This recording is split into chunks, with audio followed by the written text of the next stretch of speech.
My name is Fern G. Carr, and I would like to welcome you to my series, A Practical Guide for Emerging Poets. I would also invite you, if you're so inclined, to visit my website at ferngzcarr.com. So now, here is Part 1, Databases and Resources. The Internet provides a wealth of resources. The sheer volume of information, however, can prove overwhelming for emerging poets. This is particularly the case with regard to the poetry submission process. I'd therefore like to share the most informative sites I've used in my practice. They've proven to be tried and true. I hope they will be of benefit to you as well.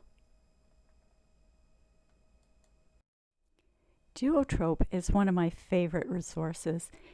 It's a vast database with in excess of 7,400 market entries.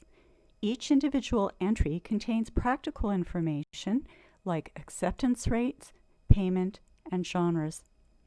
It lists publishers who accept electronic, print, video, and audio publications worldwide. Duotrope Weekly Wire online newsletter is well worth the $50 yearly subscription fee. Categories in the newsletter are new listings, market news, themed deadlines, sponsored contests, and recent acceptances. I'd like to explain each of these categories in a bit more detail. New listings contains information about paying markets, non-paying markets, and literary agents, all of which have been added to the database. Market news does contain information about paying markets, non-paying markets, and literary agents as well, except more specifically, it deals with those who have opened or closed two submissions. The publisher listings with major status changes is important as a category because you want to ensure that you're not accidentally submitting to a publication that's since become defunct. New editor interviews are useful as well because that can give the poet a better sense of the type of literature or poetry that the editor enjoys. I always use the upcoming theme deadlines. I'm provided with deadline dates and hyperlinks to each of the individual publications listed. Sponsored contests is basically the same idea with hyperlinks to contest and prize websites. I also enjoy making use of the recent acceptances category. That provides publicity for poets who choose to participate by having their brag box checked off in their member profile. Poets and Writers is the largest American nonprofit organization for creative writers. According to their mission statement on their website, their aim is to foster the professional development of poets and writers, to promote communication throughout the literary community, and to help create an environment in which literature can be appreciated by the widest possible public. Information on their site contains items such as contests, grants, awards, retreats, agents, review outlets, reading venues, conferences, jobs for writers, and detailed information about publishers. Poets and Writers provide you with a lot of options.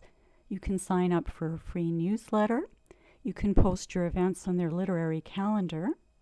My P&W, aka My Poets and Writers, provides a submission tracker for your use. They feature free directory profile pages for additional publicity. And I would encourage you, if you would like, to view a sample profile page by visiting my listing at www.pw.org/directory/writers/Fern_G_Z_Carr.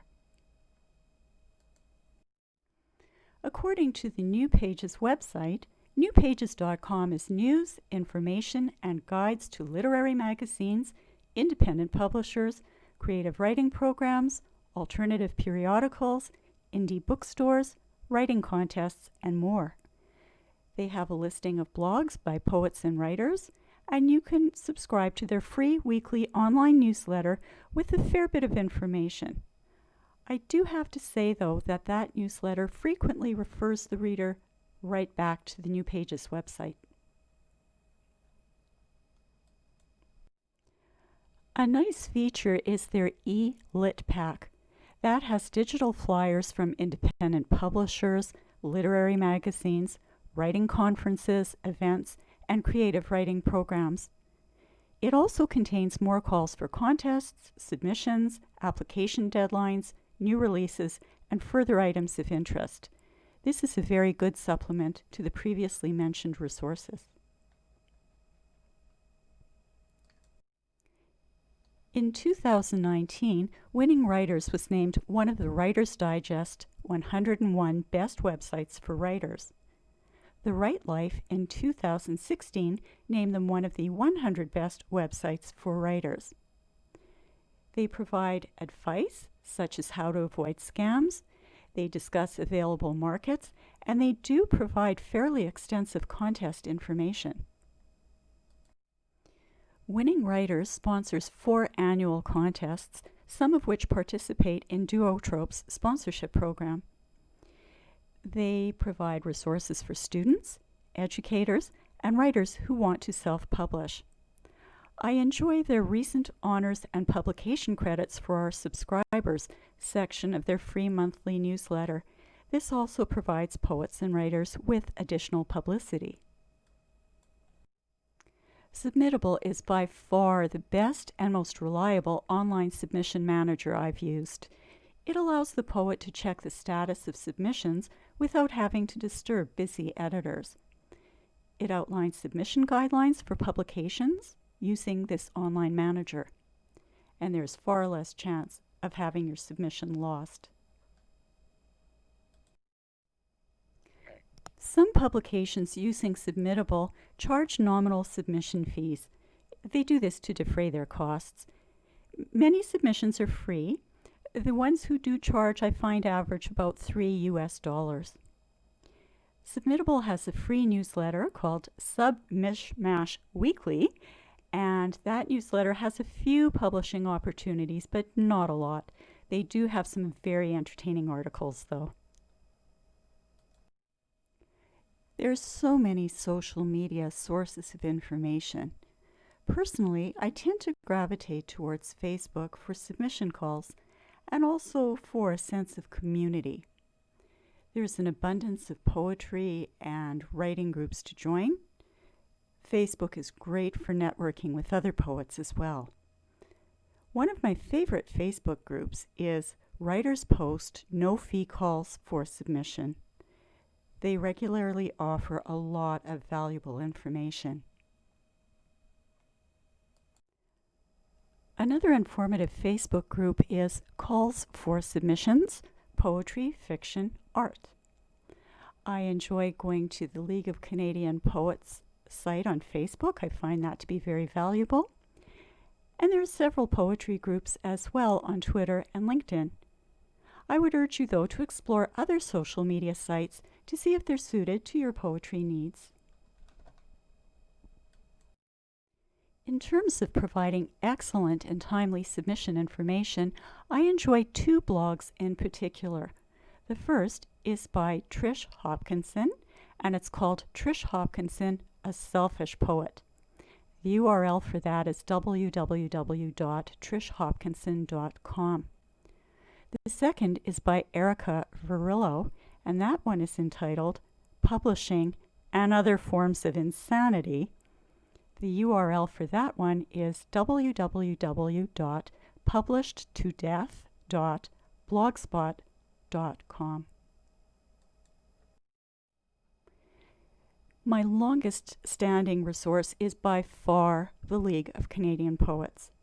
To quote their website, established in 1966, the League of Canadian Poets is a national non-profit organization dedicated to supporting poets, building poetic communities, supporting inclusive and equitable free expression, and promoting Canadian poets and poetry. As an emerging poet, I sincerely suggest that you sign up to become an associate member. Eventually, you may become a full member.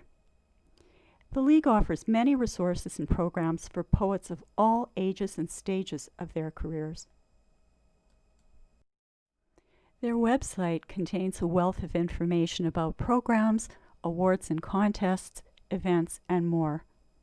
They provide generous publicity for their members, including a free online directory listing, and they also have excellent member benefits. The League has a member portal, a Stanza Quarterly member newsletter, and a Between the Lines newsletter. They also have a social media and blog presence, and a most informative resources section on their website.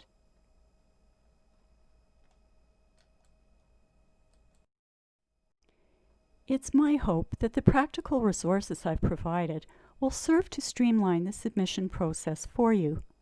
While these sites have proven to be of great value to me over the years, you will ultimately have to see what works best for you.